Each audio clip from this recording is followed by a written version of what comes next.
Hi, everybody. So this week we are going to continue on with our parametric windows. Specifically for this assignment, you're going to design your own window for your eccentric collector project. So last week we made a window together on the lecture, and your assignment was to create a whole window using a model that I sort of gave you as a starter file. This week, I just want to run through some additional tools to add to your toolbox for creating windows. So let me go ahead and start a parametric window family. So I'm going to do new family. I'm going to go over to window, just like we did last week. Now, last week, we basically played with the extrusion tool. We basically lived in that, and we used that to create our entire all of our mullions. Okay, so this week I'm gonna give you a series of lectures. Hopefully they're not too long, and I'm gonna go through the rest of these tools. Now the rest of these tools should make sense to you because they are similar to the tools that we used on our conceptual massing assignments. So, for example,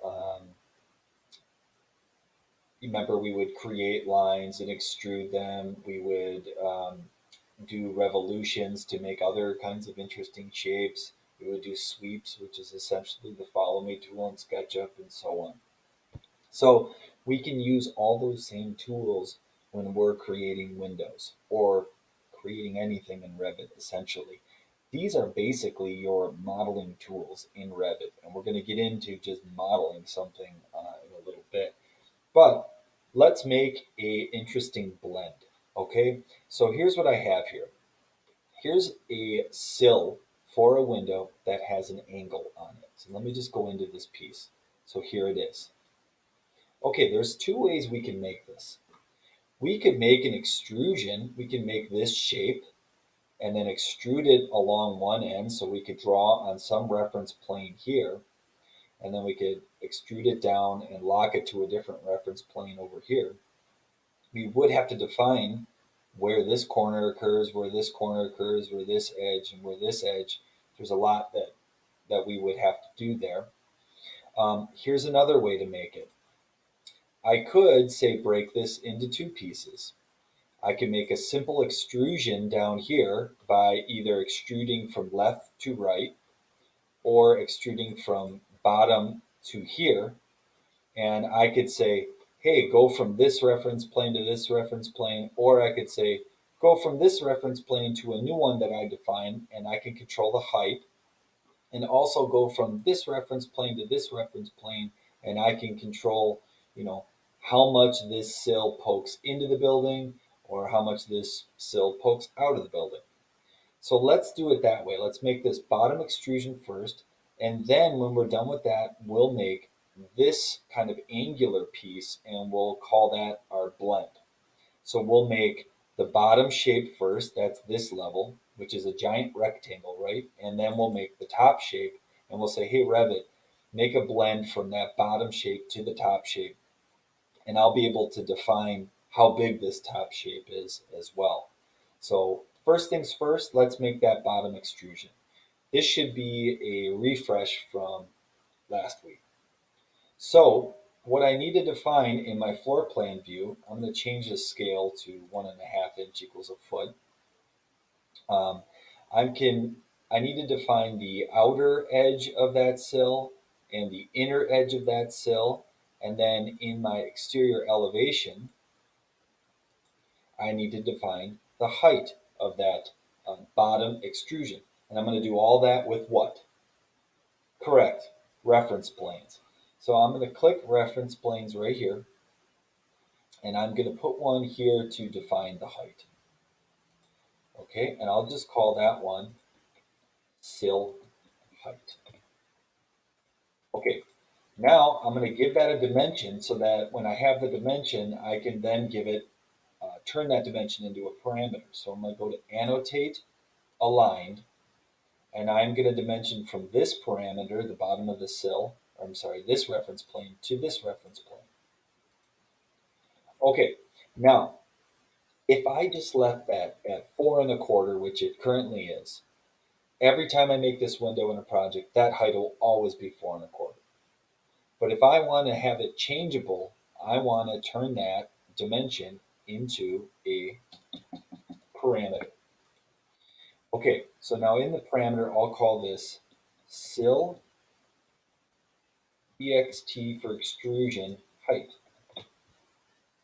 Actually, I'm not going to do that. I want to, because that sounds like exterior. Extrusion height. Okay. Now that's controllable. Okay, so let's go to the reference level and let's define our outer two boundaries, the interior edge of the sill and the exterior edge of the sill. That would be here and here. So let me go back to Revit and I'll go to create reference plane, put one out here, and I'll put one in here.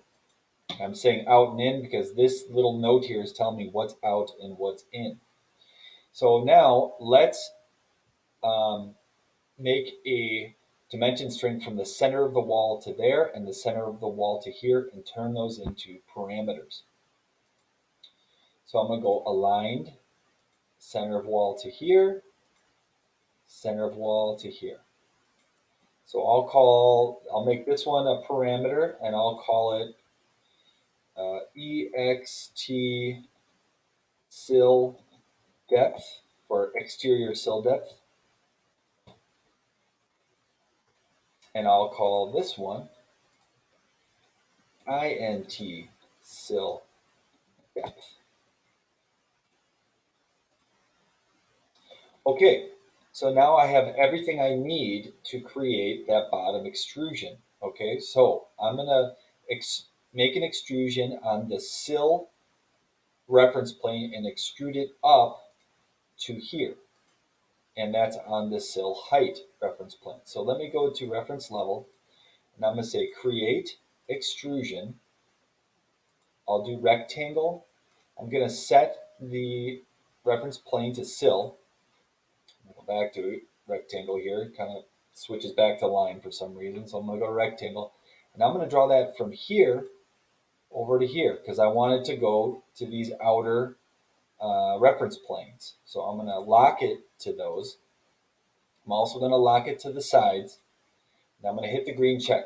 So I've made a simple extrusion. I'm going to go to my exterior elevation. Here's that extrusion. And I'm going to bring that down and lock it to the sill height reference plane. That's this parameter, and lock it there. Now I'll go to my 3D view and see what I have here. There's that little extrusion I made. Now I'm going to go ahead and turn that subcategory to framing mullion.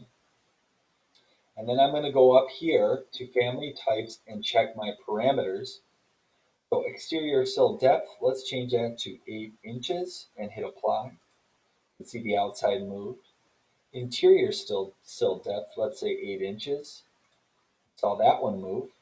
Sill extrusion height, let's change that to 1 inch. Now this should move down. Hit apply, and it does. That looks good. So I'm just going to hit OK now. That piece is behaving exactly as I predicted, and I'm happy with that. So now that I have the sill extrusion done, I'm going to move on to this blend. So I'm just going to actually move this up so I can really help you envision this. I'll move on to this piece now. So I'm going to make a rectangle down here, and I'm going to make a rectangle up here, and then I'm going to make a three-dimensional form between those two rectangles. Now this top one, I'm going to have to define the height of it, so where the heck it is, from the bottom one. I'm also going to have to define where this line is and where this line is. So that could be a dimension that occurs from the center of the wall to here, center of the wall to here, and I can control that. Okay, so that's what we'll do to make the blend. All right, I'm going to do that in a moment here. I'm just going to pause briefly, and then I will be back. Okay, I'm back. So let's do that piece. So the first thing I'm going to do is I'm going to go to my exterior elevation, and I'm going to define the height of that blend. So I'm going to go to create reference plane. I'll do something around here. I can call this, so this is sill extrusion height. Why don't I call the distance between here and here sill blend height?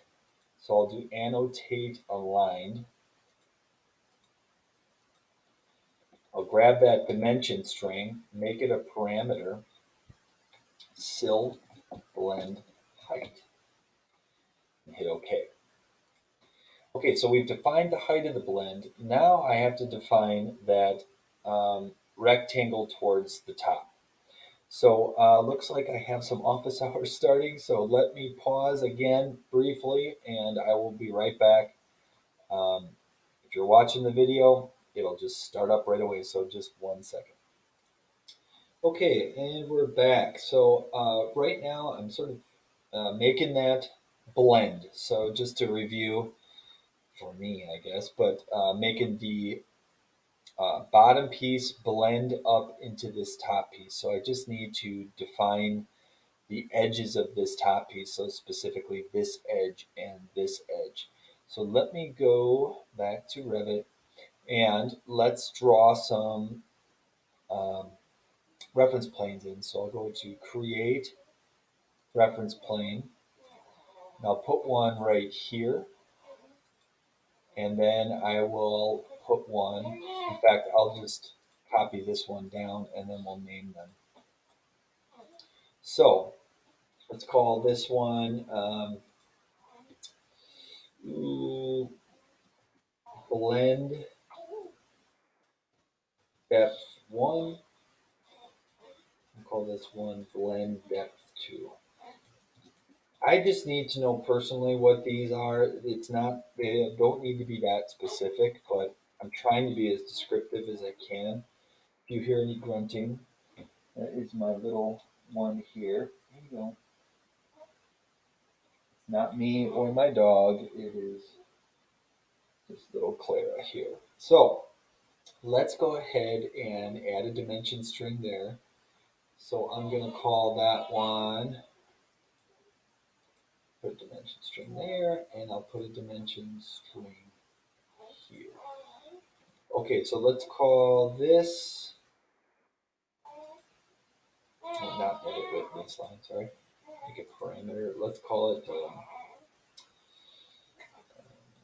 sill top width. Yeah, sill top width. And I'll call this one sill, same parameter, sill top width.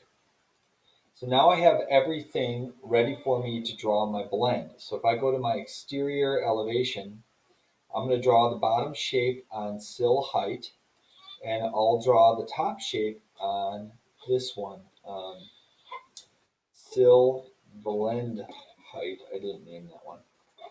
Sill blend height. So let's do sill height, sill blend height. So I'm going to go to the plan view.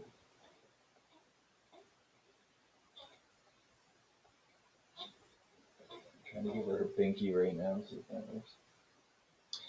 I'm going to change my, yeah, I'll change my scale here a little smaller. Okay, so let's do sill height to sill blend height. Ugh. Sill height to sill blend height.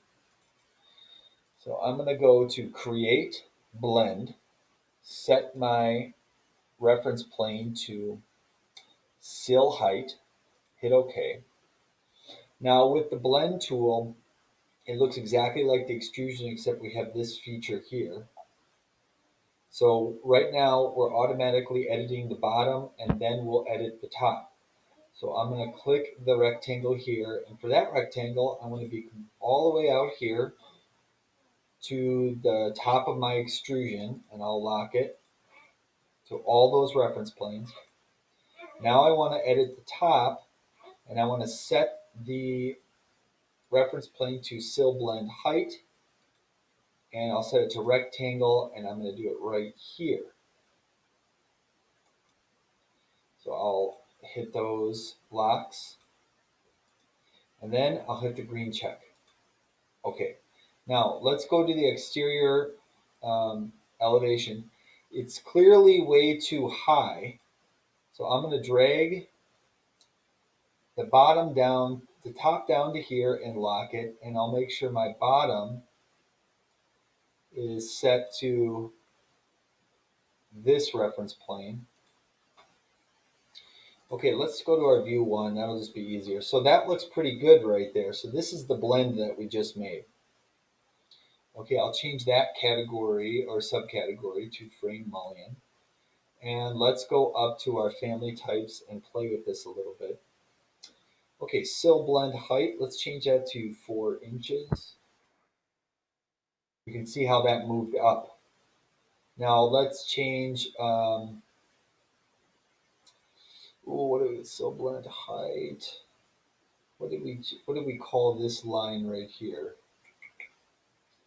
Sill top width, right? Isn't that it? So if I change this to 3 inches, which this should get wider, hit apply, matches the width of the wall because this is a 6-inch wall.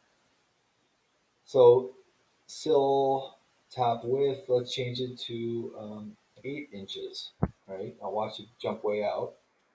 Even now, now it's sort of just a flat extrusion. I can do 1 foot and make it go way out. Okay, that's a little strange, but you could do that. That's the beauty of parameters. I can control this stuff. I can do 1 inch, which means this is exactly 2 inches. And I could say sill blend height of 1 foot. Now this will jump up 1 foot. Boom. So you can do a lot of interesting things there. So I have complete control over this blend. So now that I have the blend, I'll stop this video and I'll move on to the next tool, but that's it for blend. So you kind of get the idea. The trick is with the blend is just to define both of those shapes with your as many reference planes and parameters as you can. Okay, I'll be back with the next video.